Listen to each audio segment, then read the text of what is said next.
We're now here with Paraag Sarva, co-founder and CEO of Rhino, and Joe Strasburg, the president of the Rent Stabilization Association of New York City. Parag, I want to go to you. In addition to your leadership role in founding and leading Rhino, you're an industry veteran in the multifamily industry as an owner, operator yourself. I want to get your perspective on, being in touch with industry leaders, being responsive to both industry stakeholders and renters, where you see value in that, both on a proactive basis and really why we're here bringing different stakeholders together with this group.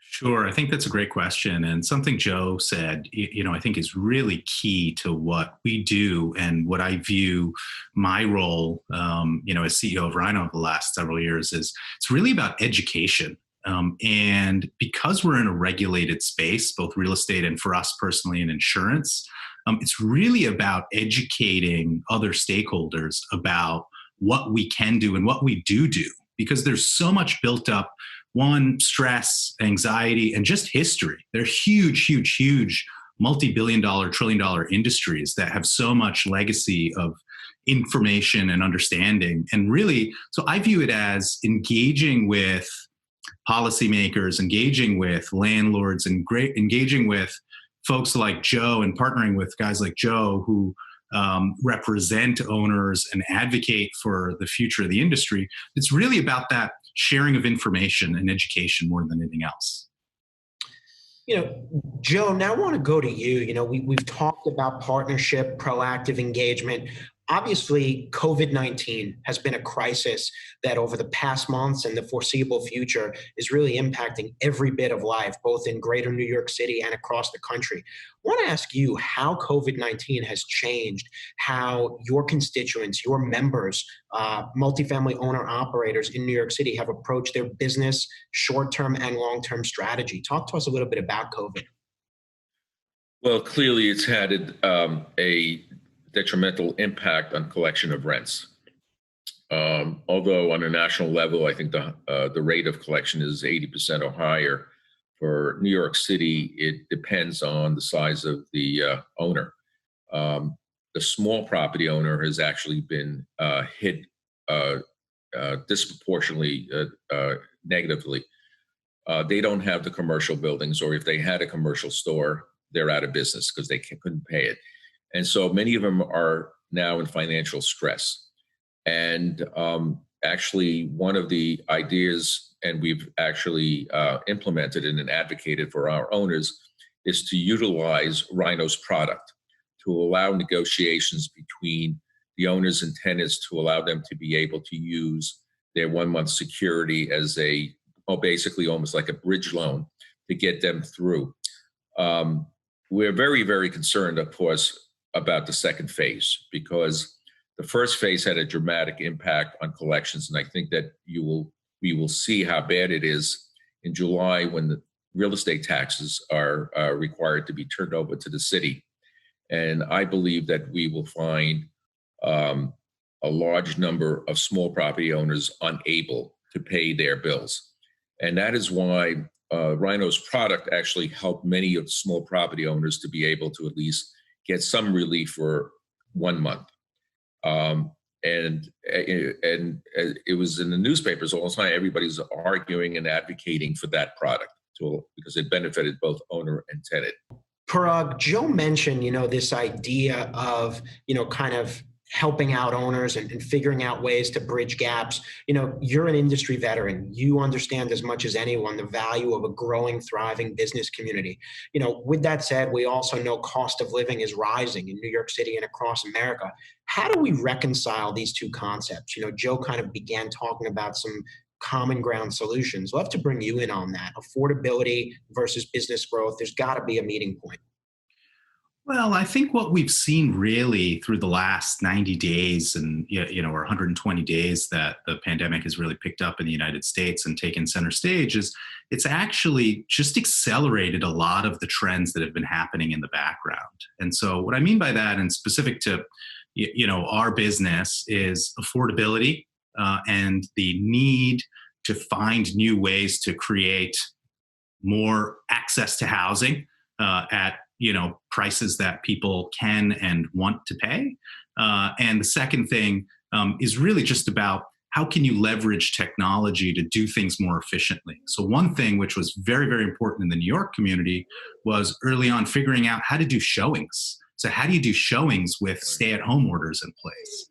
And there was a lot of back and forth that I know Joe and other leaders in New York engaged with the governor and the mayor on to enable brokers to start doing virtual showings. And so if you take, the mom and pop owners that Joe's talking about, imagine just 4 months ago what their typical leasing process looked like and what it requires today.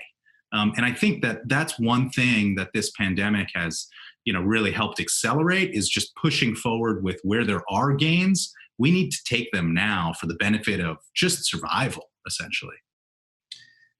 So Joe, Parag mentioned this idea of survival and mentioned this idea of kind of, smaller owners in particular, leading the association that you do. What's the biggest threat you see to the multifamily industry in greater New York City in the next, 6 months to 5 years? We just had a vote by the Rent Guidelines Board of the City of New York. They voted a 0 increase on rent. And we have been telling all the elected officials that if owners don't have the resources to put back in their buildings, that they eventually on a long-term basis will see deterioration of the quality of housing and units in the city of New York, as well as the inability to pay their taxes and other fees. Unless government recognizes that, and usually they don't recognize until there's a complete deterioration. They are not proactive, they are reactive. What we will ultimately see is a crisis in the housing market. We have now seen also the cuts in the capital budget to build affordable housing in the city, which is now going to further exacerbate affordability. And so, and we also are seeing values drop dramatically.